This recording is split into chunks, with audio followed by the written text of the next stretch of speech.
Built in the 1800s, the historic Magnolia House became a safe haven for black travelers in the 1950s and 60s. It fell into disrepair and was closed until the late 90s when Sam Pass bought the house, and restoring it became a labor of love.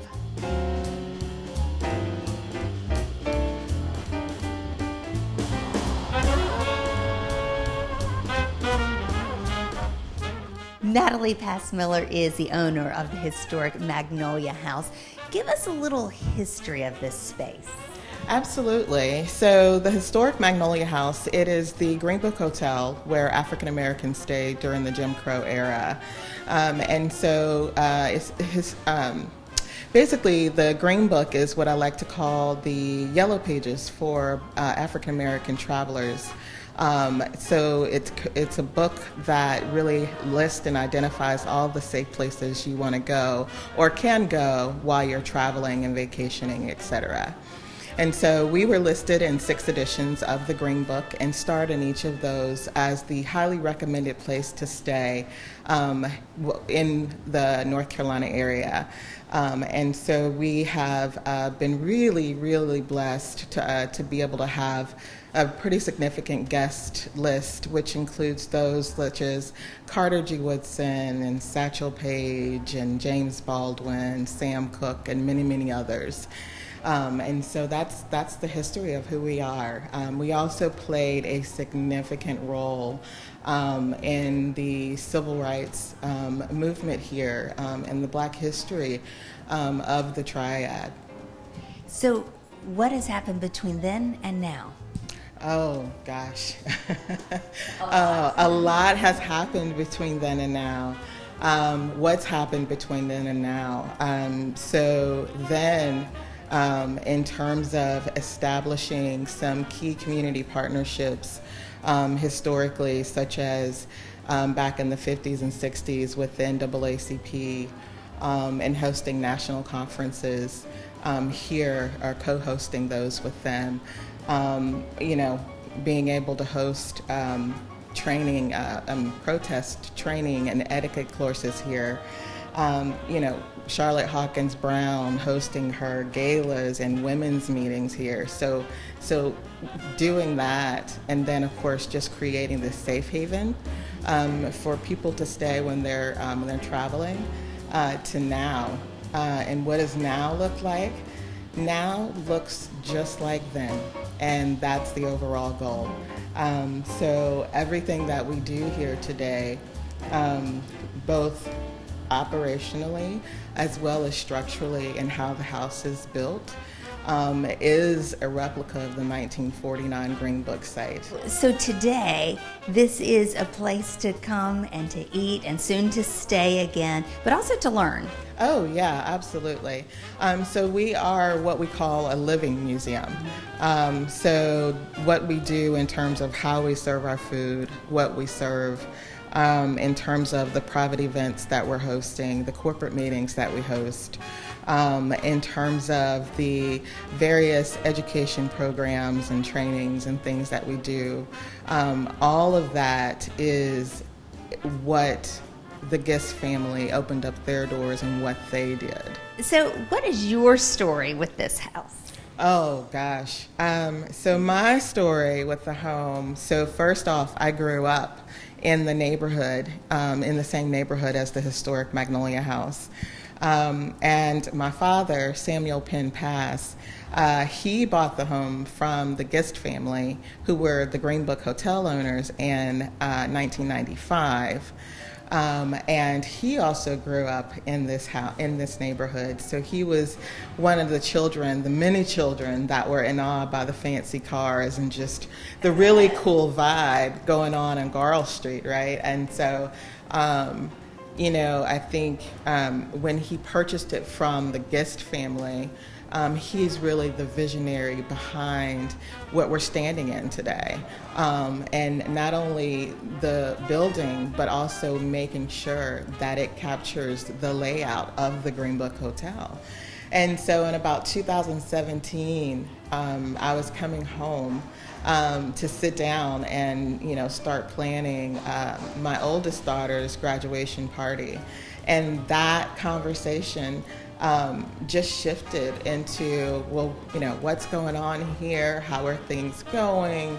And that's when that carrying on that family legacy, that's where that conversation, that shift happened. And so, yeah, just been here ever since. And, I'm really just being of service to the community and being of service to the Gist family and all of the great work that they historically did, and paying honor to that.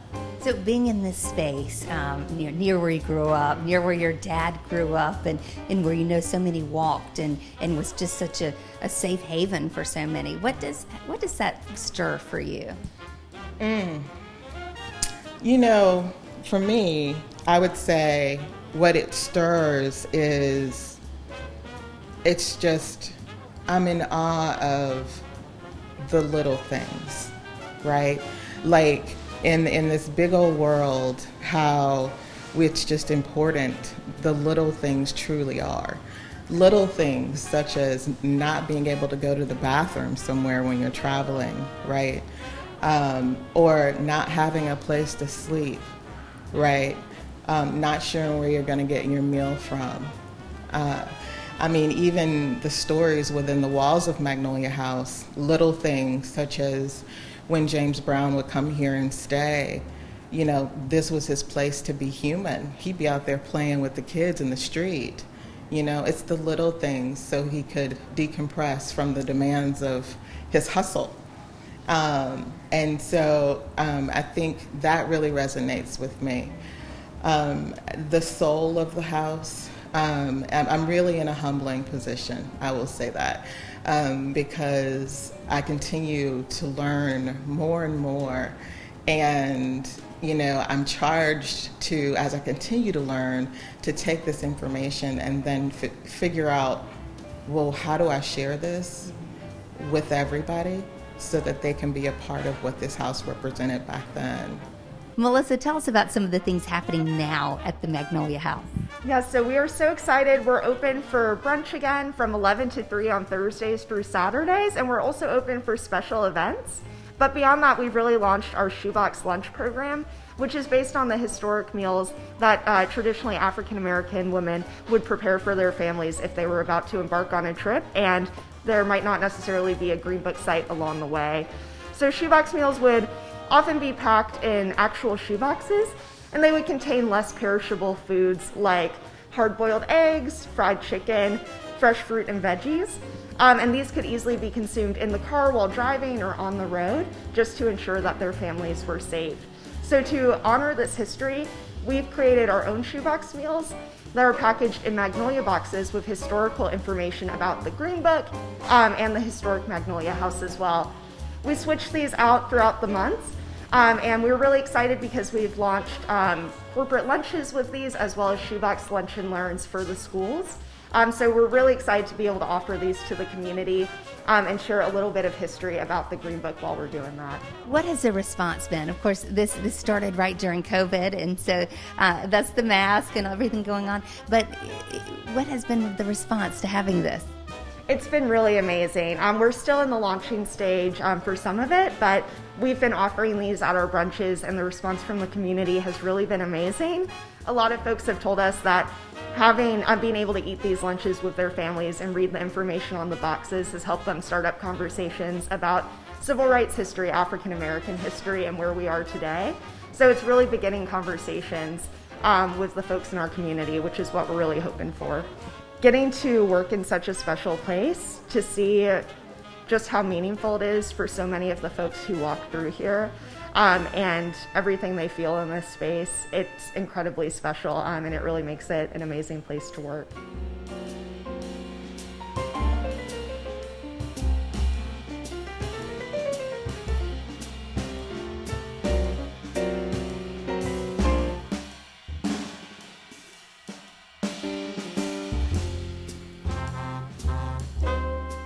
So there is more coming to the Magnolia House. There is. We have a whole story to complete, and so we are looking forward to completing that by opening up the hotel that we're going to be slated for this fall, actually.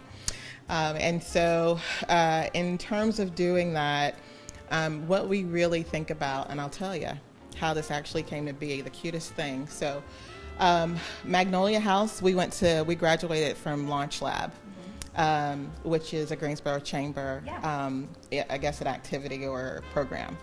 And was able to meet really awesome companies through that. And one of those relationships that came out of that was the relationship that we now have with our interior design partner, Vivid Interiors, which they are absolutely phenomenal. They are an all-woman led organization that is a small business in the heart of downtown. And it's just been amazing to work with them. And so us coming together, I think the priority when we think about the hotel is really making sure that we represent the voice of the house. So kind of orient us to where we are now. Yeah, so we are upstairs in one of the 4 rooms that will be open when we open the hotel. This particular room, each of them will have their own theme, of course paying tribute to some of the historical stories and guests. And so in this particular room, this is a very special room. This is our suite. And it's really going to be honoring the relationship between Buddy Guest, who is the son of the Green Book Hotel owners, and Miles Davis. Miles and Buddy Gist were really, really great friends. They went back and forth between here and Harlem, of course, from the music and the arts. But they also invested in each other's companies. Buddy had a really successful coffee company at the time.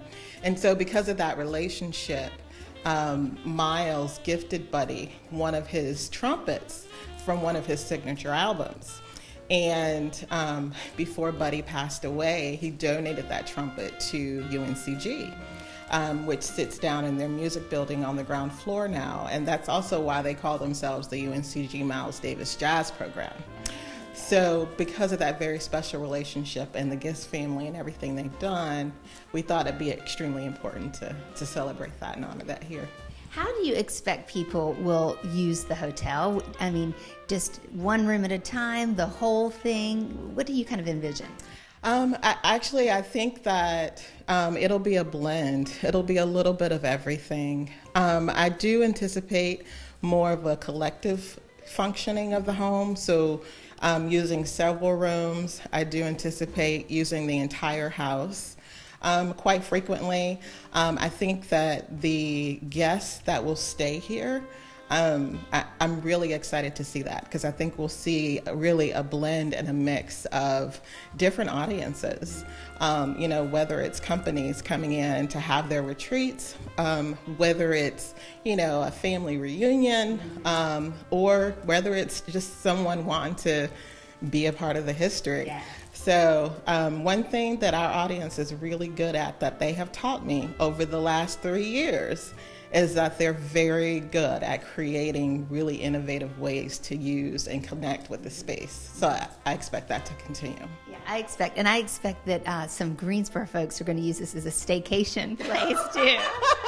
I hope so. You don't have to be from out of town to visit. No, you don't. As a matter of fact, Judge Henry Fry and Shirley Fry, that's exactly what they did historically. So for our Frys, I definitely welcome them to recreate that history, which is pretty special. I bet you'll get them back. I bet so. How does it feel to see this hotel come full circle?